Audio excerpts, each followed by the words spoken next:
Halo. Em, Sesuai dengan perjanjian, gue mau bikin video soal futsal. Futsal Indonesia, Liga Pro, Timnas, dan lain-lain. Gimana? Di video ini sekali lagi tidak mau mengkritik atau menghujat seperti video-video sebelumnya, tapi hanya memberi sedikit masukan dari pendapat gue sebagai mantan pelatih Timnas futsal ya. Jadi ini hanya pendapat berdasarkan pengalaman yang dulu dan sekarang. Gue aktif di futsal itu dari 2004 sampai 2013 SEA Games Myanmar sebagai pelatih timnas dan juga dirtek timnas futsal. Habis itu vakum. Sekarang cuman pegang AMFC, SSB.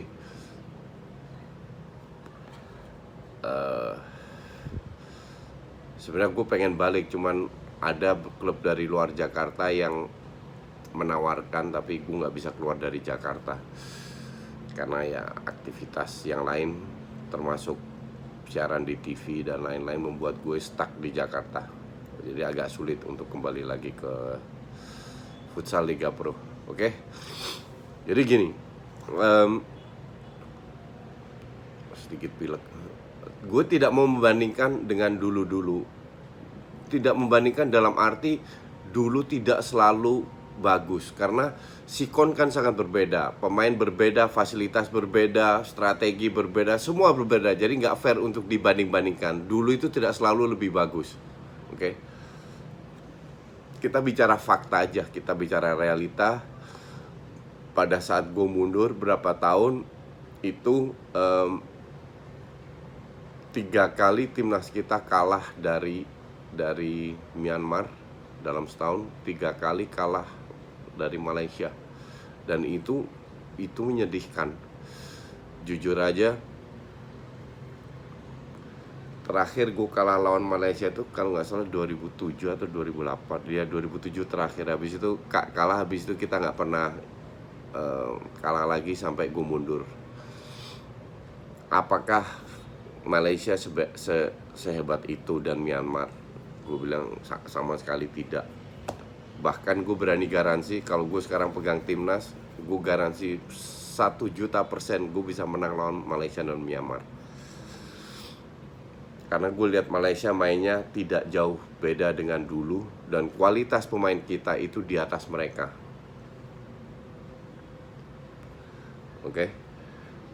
Terus pertanyaan, kok bisa kalah? Padahal kita fasilitasnya udah bagus, Liga Pro sudah maju dalam arti bermainnya reguler 2 minggu sekali, di banyak wilayah, pemainnya juga lebih banyak, exposure medianya lebih bagus, pelatihnya dulu Vic Hermans yang 3 level di atas gue.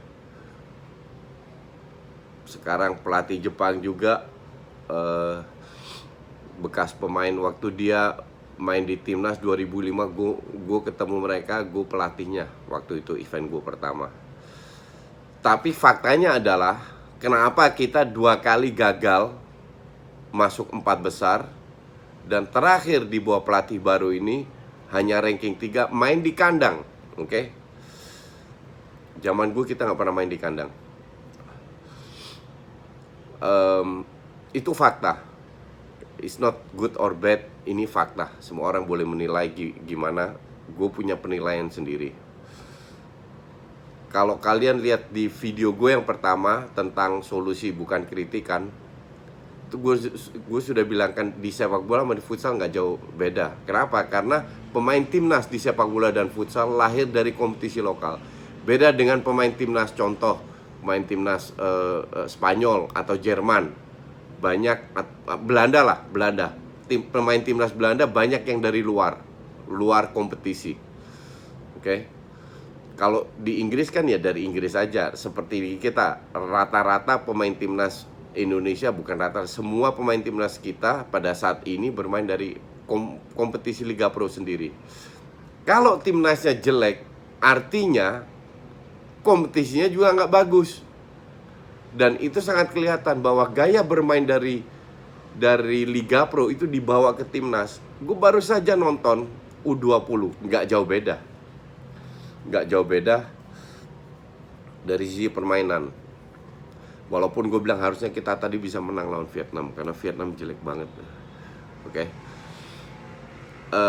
Jadi ada yang salah, bahwa pelatih yang bersalah, oke, dia yang bertanggung jawab, tapi tidak bisa hanya disalahkan pelatih. Untuk gue tidak fair. Oke. Kalau keluhan pelatih dia tidak diberikan tryout ke luar negeri, itu gue setuju, tapi itu bukan alasan untuk kegagalan. Karena zaman gue pun kita tidak pernah ke luar negeri untuk tryout. Sekali ke Iran dalam masa gue 5 tahun sebagai pelatih timnas, 2,5 tahun sebagai dirtek, hanya sekali. Jadi harusnya itu juga bukan alasan. Tapi memang harus gue akui, kalau dapat tryout ke luar negeri itu menambah jam terbang. Oke? Tapi itu bukan alasan. Karena setiap kali kita bermain di event internasional di luar negeri, itu juga sebagai jam terbang. Masalah mental, gue tidak lihat adalah masalah mental, padahal kita main di kandang sendiri terakhir. Mungkin mentalnya berbeda pada saat kita bermain di kandang sendiri atau di luar. Sebenarnya gue tidak mau bandingkan, tapi gue hanya memberi contoh. Dulu zaman kita masuk 2008 2009, that's the best national team menurut gue. Dengan pemain kayak Sayan Karmadi, Andri Irawan, Denny Handoyo, dan beberapa pemain muda, Jailani, Caca, banyak lah, Kaisar, Topas, dan lain-lain. Iksan Amril, pemain muda digabung senior. Mereka itu timnya benar-benar kompak. Dulu zaman itu kita masuk 4 besar, ya sorry to say, tutup mata main satu kaki kita masuk 4 besar. Nggak juara juga, tapi at least tidak terseok-seok seperti sekarang. Apakah negara lain berkembang? Iya, setuju. Apakah kita jalan di tempat? Iya juga. Kenapa kita bisa jalan di tempat yang lain berkembang? Ini yang gue pertanyakan. 2013 Desember gue mundur total dari futsal. 1-2 tahun gue vakum, gue nggak ngeliat. Habis itu pelan-pelan gue ikutin futsal dari jarak, dari TV, dari bicara dengan teman-teman. Sekitar 70% dari pelatih Liga Pro itu bekas anak buah gue, atau kita punya hubungan lah. Oke, jadi gue ya kalau ketemu dalam event kita ngobrol gimana-gimana. Dengan beberapa pemilik klub gue pun juga ngobrol. Pendapat gue waktu gue melihat futsal setelah 1-2 tahun vakum Liga Pro kita, itu gue agak shock, agak kaget. Gue bilang liga kita ini banyak otot, dikit otak. Jadi kalau dibilang seru, ya sangat seru. Seringkali serang balik. Tapi kegagalan dari serangan itu bukan salah positioning atau salah apa. 80% itu dari salah passing.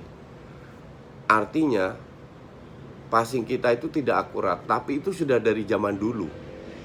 Jadi zaman dulu semua pemain yang masuk ke timnas yang punya bakat, selalu kita fokus ke teknik dasar dulu. Passing sampai enek, sampai mau muntah, membosankan dan lain-lain. Tapi passing ini kita tingkatkan sampai pada saat menjelang turnamen, dan itu berhasil. Harusnya ini tugas klub harusnya yang melatih passing. Oke. Satu. Kedua yang bikin gue agak kaget juga, kita ini tidak memanfaatkan kapasitas kita. Kita pengen bermain kayak Brasil dan Spanyol, jarak antar pemain jauh. Cuman skill individu kita pas-pasan, shooting kita nyaris nggak ada. Pivot kita di ASEAN masih oke. Sekarang juga berkurang. Dulu zaman Syahidan sama Kaisar masih bisa pegang bola, sekarang udah berkurang. Tidak punya pivot yang sekuat mereka. Tapi bermainnya itu gaya Spanyol dan Brasil sama sekali tidak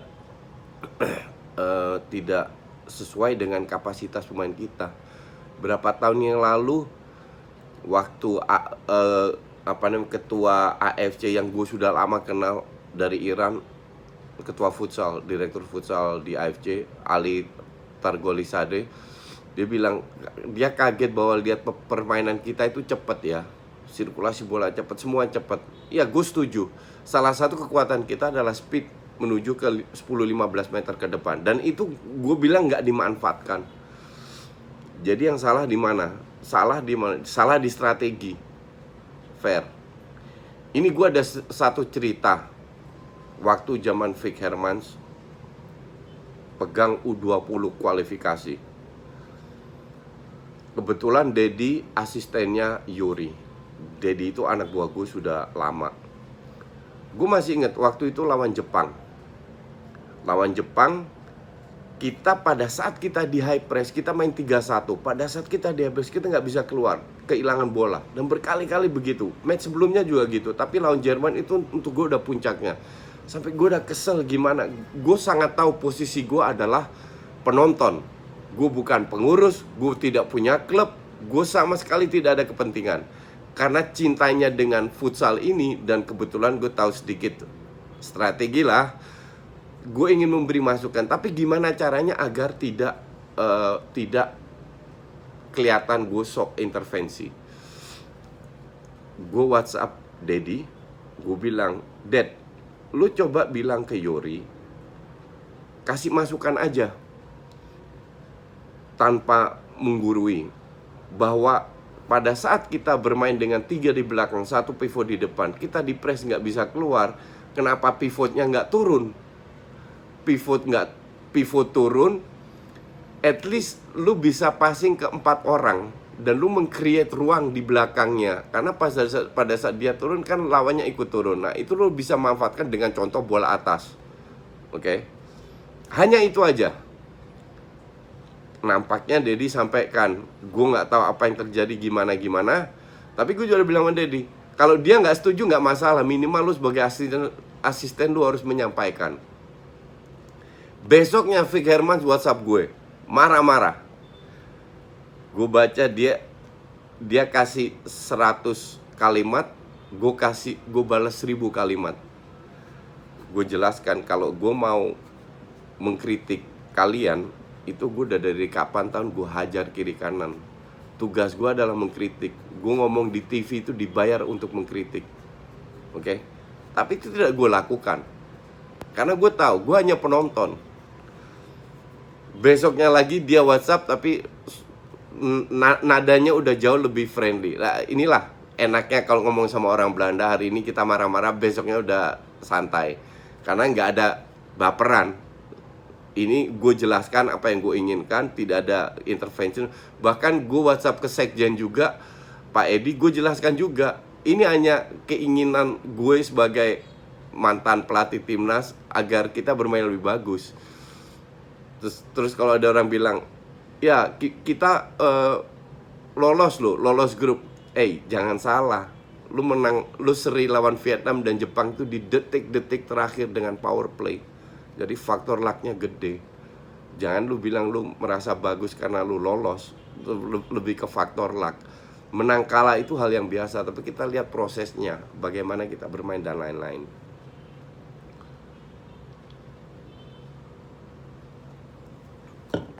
Dan kalau itu udah selesai. Nah, akhir faktanya apa? Kita 2 kali nggak lolos 4 besar loh di level ASEAN, dan itu sangat menyedihkan.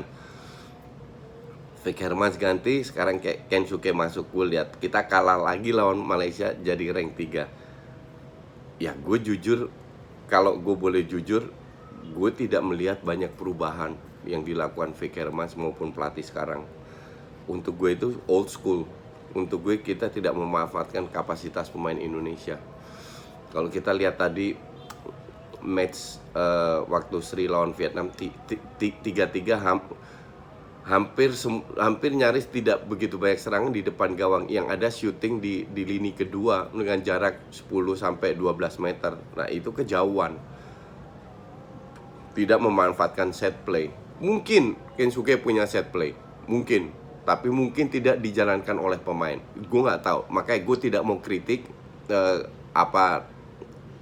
strategi dari pelatih. Gue hanya melihat yang untuk gue itu salah. Kedua, kesalahan yang fatal Kenapa kita kalah lawan Myanmar dan Vietnam? Karena kesalahan ini pernah gue lakukan, makanya gue tahu. Pada saat kita melakukan counter attack, ada 3 pemain di depan rapat didukung 1 yang dengan jaraknya jauh di belakang.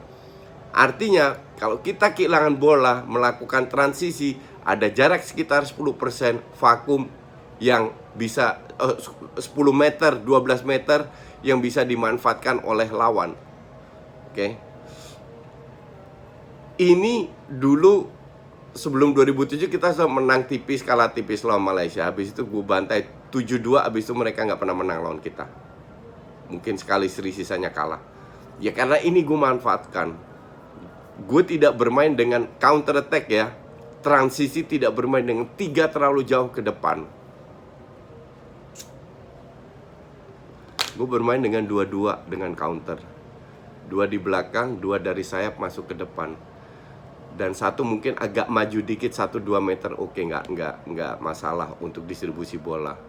Tapi pada saat kita di counter kembali, masih ada 2 orang di belakang.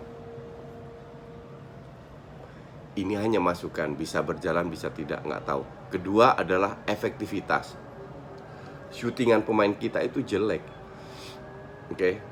Kalau shootingan pemainnya, kenapa kita harus shooting dari tiang kedua? Tadi itu harusnya menang lawan Vietnam. Vietnam di bawah Rodrigo ini ya mohon maaf tapi jelek sekali, nggak senior, nggak terlalu main kayak robot. 3-1, tidak ada perubahan tactical unggul atau tidak. Walaupun tadi pelatihnya Hector, tapi permainan U20 dan senior itu jelek banget. Ini beda banget, beda pemain dengan beda tactical sama yang pada saat mereka lolos ke Piala Dunia. Makanya sekarang Vietnam keteteran, gue nggak heran juga. Oke, sekarang ke Liga Pro. Kenapa gue bilang di Liga Pro banyak otot dikit otak? Karena ya gue bicara dengan beberapa pemain dan pelatih. Nampaknya mereka itu dapat tekanan dari pemilik klub. Jadi harus menang, harus juara, menang. Sehingga mereka tidak bisa mengeksploitasi atau menjalankan apa yang mereka inginkan secara strategi. I don't know, gue nggak tahu apakah itu benar atau tidak ya. Tapi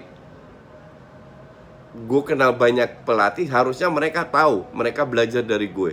Atau mungkin ilmu gue mereka anggap nggak bagus, mereka jalankan sendiri, itu bebas, nggak ada masalah.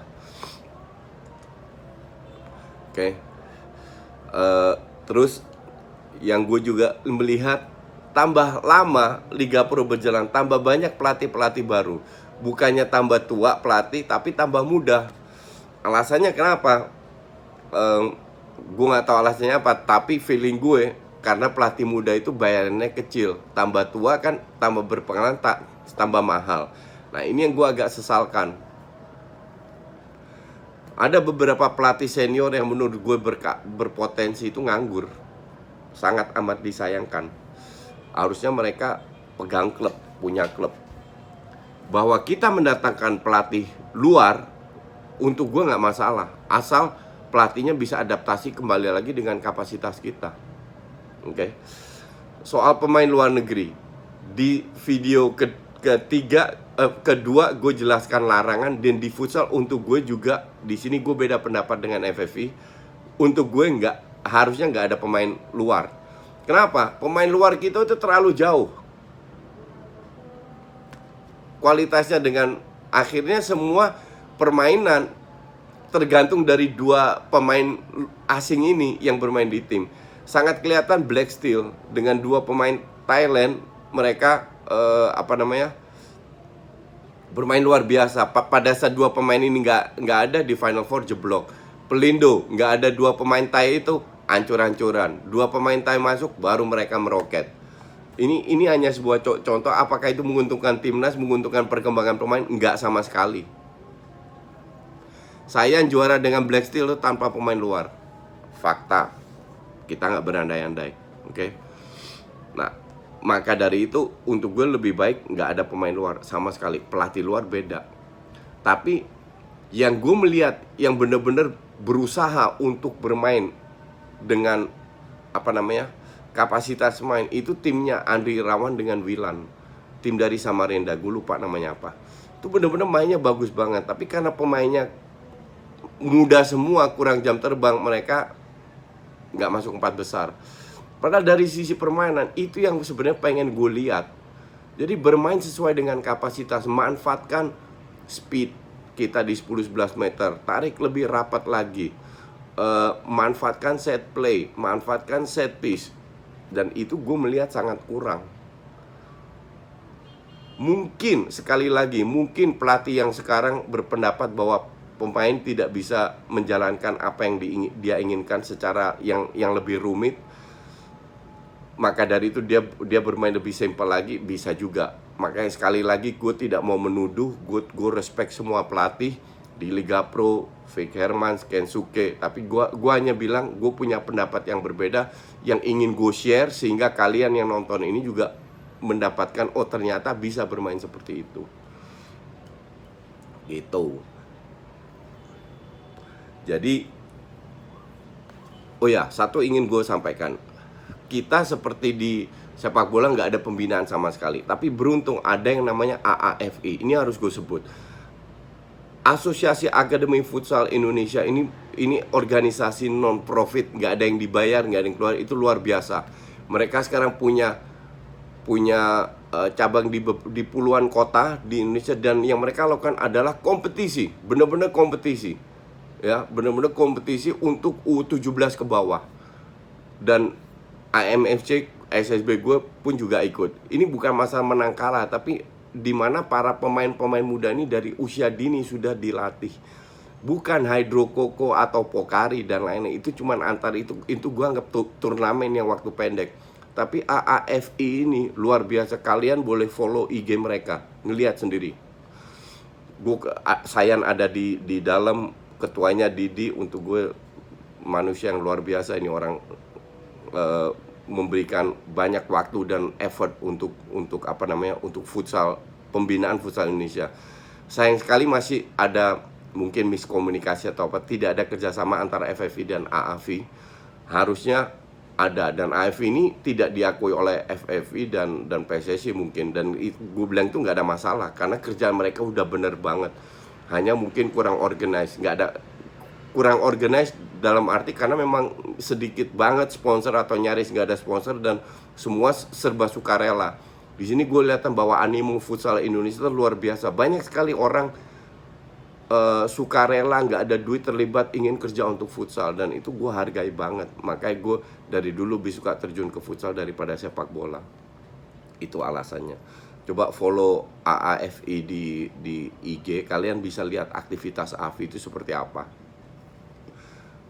Itu sebuah plus point untuk sepak bola Indonesia. Semoga kedepannya AFI dan FFI bisa kerjasama, entah dalam bentuknya apa. Gue rasa untuk futsal sementara begini, semoga kedepannya terutama di Liga Pro, karena mereka melahirkan pemain-pemain hebat, bermain, memberikan pelatih kebebasan untuk berkarya, sehingga kita tidak bermain gerusak-gerusuk saling menyerang, tapi teknik dasarnya diabaikan.